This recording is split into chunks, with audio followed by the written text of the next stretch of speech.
Goeiemôre almal. Ek is wie ek is.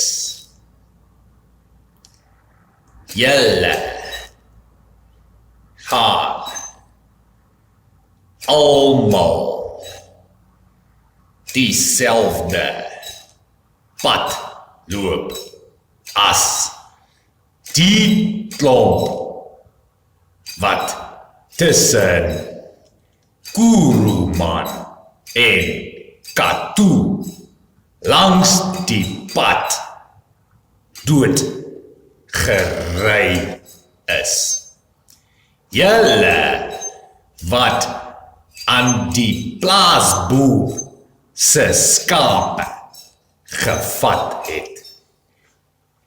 Julle gaan dieselfde pad loop as daai boetie van jou wat die skape gesteel het.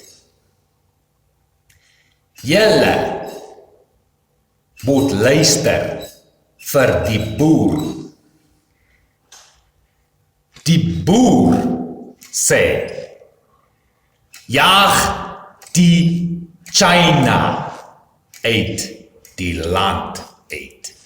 Brand die China se polisiestasies af. Jaag die China mense uit die land uit.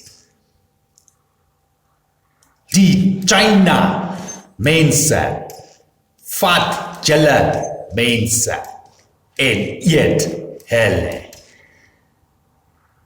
So, julle moet die boer vra om saam met julle te staan. Sodat ons die China mense kan uit die land uit jaag. As julle nie luister vir die boer nie, gaan julle dieselfde pakslag kry as daardie 8 mense wat die skape gesteel het. Hulle is doodgemaak deur die Vader.